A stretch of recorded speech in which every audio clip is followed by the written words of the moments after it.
whole What thing. about Michaela? She's not here. That's why I'm taking it. Oh, really? Why do you stop and then start it I again? stop it. No, I can only let it go, like, I can't put like an hour and 10-minute video on YouTube. It's a gigantic file. It takes forever, and oftentimes when it does, I've tried to do that before, and it won't upload. So You do it in little I do it in 15-minute clips. Now, YouTube had emailed me and said that I have enough videos, enough hits, they would let me go longer now. So I guess they give me my thing more space, my channel more space. But I don't do it. It's gonna take forever to upload. What do I have? What'd you say? They have like a program where if you get so many views, they can let you upload more videos and stuff like that. You can Okay. actually put ads on it. No, I've got several emails from YouTube asking if I want to try to monetize my site and try to make money off of it. But I'm here for the people, Kinsley. I'm not here to make money off of my video. What? It's lame. 5 seconds for however much you can skip it Well, I after think it 5 kind of depends seconds. on who views the video and how much, like, how big you're. Well, first of all, nobody watches the APUS videos except for people who are in APUS. Literally, I'm making this video for Amberlyn and then for Michaela, and that's it, right? Or for people from now on, if I'm ever sick a year from now, I can just have people watch this. In the past, sometimes, like if I know I'm going to be sick, if I know my kid's going to be sick, I'll come in here at like 1 or 2 in the morning, and I'll tape myself, I'll put it on YouTube, and the sub will just play me up there, and it'll be like I'm still here, because I won't be here. Good idea. Not just a hat rack. Last year, actually, one time, I don't know if anybody was in my class. Was anybody in my class last year over Christmas when I taped myself and then made you guys? You were sick one day. I was sick one day. It was the day before Christmas, or 2 days before Christmas, Something like that, and I taped myself at home, giving you guys an assignment. This is what you're doing. I was in bad shape. Yeah.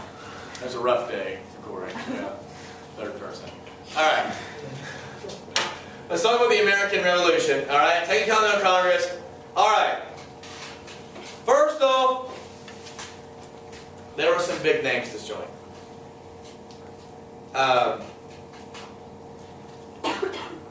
The Second Continental Congress had, when we talk about founding fathers, it had some big names there.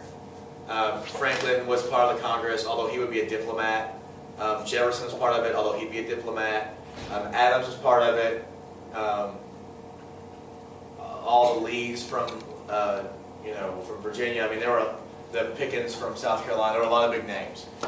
Probably the most important thing they did right off the bat was they named George Washington to be the Commander-in-Chief of the Continental Army.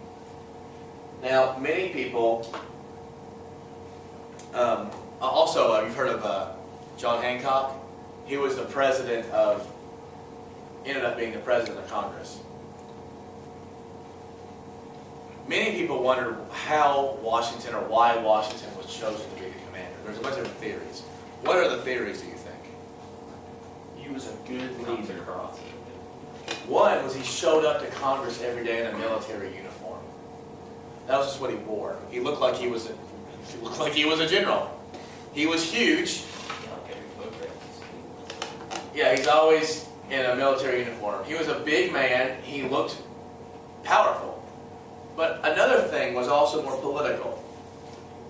What part of the country was most pro-revolution? The North. The North was. What was least pro-revolution? Georgia. Georgia, you're exactly right. The South was. Where was Washington from? The South. Virginia, the South. The most populous southern state, in fact, the most populous state. Many people said that he was needed to bring Southern support, right? In fact, that's one reason why many people say that Thomas Jefferson was one of the ones chosen to write the Declaration. Not only was he amazingly brilliant, but he was also Southern, and they needed Southern support. The other two on the committee were John Adams and Ben Franklin. By the way, that's a nice committee, right? Imagine your prom committee with Franklin, Jefferson, and freaking John Adams. It's a strong committee. There. But George Washington was chosen to be commander-in-chief. And what was passed first was the Declaration of Causes and Necessity of Taking Up Arms. That's a long name for a thing that's being passed. What do you think that was? What was that saying? That they needed weapons. They could power. What it did, it gave the colonies legal standing to raise an army. Remember, these are colonies. They don't have the legal right to raise an army and a navy. So the Continental Congress was a Congress that was colonial-wide, that gave themselves the political and government power to raise an army and a navy. It basically said, we're here, we represent the colonies, we are now legally going to do this. It also called on Britain to stop with these acts of Parliament, and it asked them to stop with the military. In fact, John Dickinson wrote something called the Olive Branch Petition. What's an olive branch? It's a sign of peace, right? All right, the olive branch, what'd you say? I was going to say a branch on an olive tree. Nothing gets past you, Philip. Maybe you've become too tan. Are you naturally that dark, or do you have to like sit out to get that dark? No, I'm naturally that dark. Oh God, I hate you. That's so unfair. I got a spray tan one time. Never tell you that? Yeah, it was 3 years ago over spring break. It was your sister's junior year. And I got it over spring break, and I was so excited. I think I looked nice. You were orange. You were orange. I was not orange. I think I was tan. You were orange. I wasn't orange. You were orange. Have you guys seen Miss Smith, D. Smith, today? She has a spray tan, right? I think I look like... Color. No. Do what? What do you call it? Well, I walked past her and I was like, you're tan. Is it spray or normal? She went spray. Alright? I think I look nice. I was also obsessed with it because I never got one before, and I'm just pale anyway. You know, Irish Catholics are not known for being particularly dark. And, I guess the Catholic part had nothing to do with it. But, anyway, I got the spray tan. Like, over a couple hours, you're going to be getting darker and darker, right? So I literally didn't wear a shirt for like 25 hours straight. I just kept checking in the mirror over and over and over. And I was cooking out with my dad because my mom and wife and kid were gone. All the kids were gone, just me and my dad. And I kept checking the mirror to see if I was getting darker. But I was like, you are ridiculous. Will you stop this? And I woke up the next morning and I ran to the mirror and I was like, I'm kind of tan. And it was like 60 degrees outside that morning. It was a Sunday morning, and I ran out. I always run on Sunday morning. I run every morning, but I ran outside, and I didn't have a shirt on. I was like, "You're welcome, world. I'm tan now." And I thought everyone was driving by me thinking, "That guy looks nice. He is tan." It's kind of cold outside. Not sure why he has a shirt on, but I was making sure everybody saw that I was tan. They're thinking about the orange you look. And I walked into class that next day, right, the Monday after spring break, and it was a year where Sims was here, and Sims and Paul Watson and all that group. I walk into class, and I walk in, and I'm not this far yet. And Paul Watson, you know Paul Watson, Yeah. Krista's brother. He goes, "Oh dear God, what have you done?" And I was like, crap, I thought it was going to be subtle. It was not.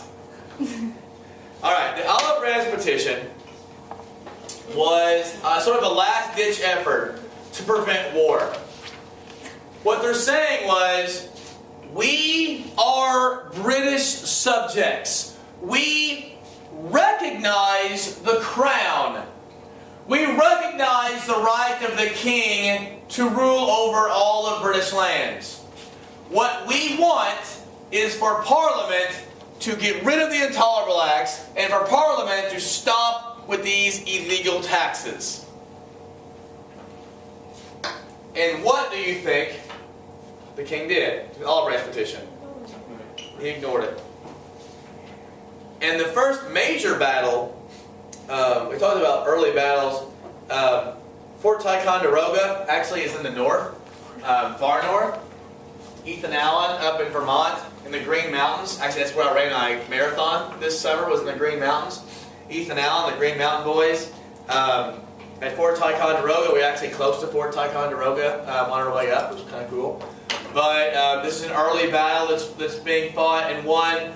The first major pitched battle is going to be the Battle of Bunker Hill, which is, does anyone know what Bunker Hill is?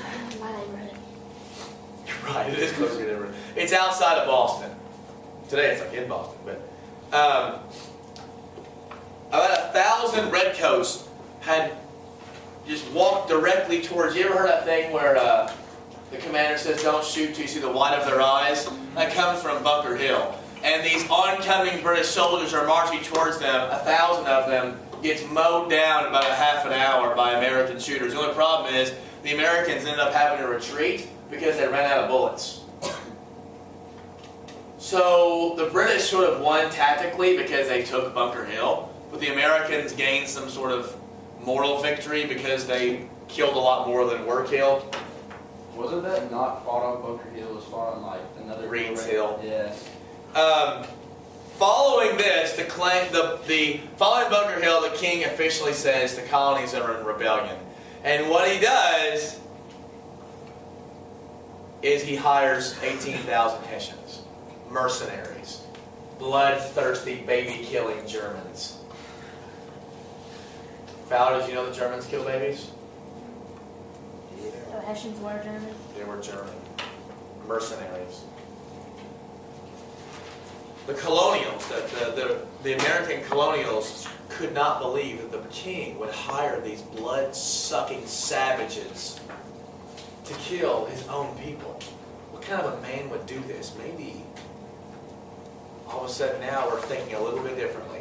Before it was, we want to be part of Britain, right? We're British, we're British. The king, it's not you, it's Parliament. But now the king went and hired these people, mercenaries, to fight. And this is moving us towards the Declaration of Independence. Okay? And I'm going to get into common sense and Thomas Paine here in a minute. But most Americans, colonists, by 1776, were proud of being British. Stop it here. Announcement. From Mr. Ford. Attention all students.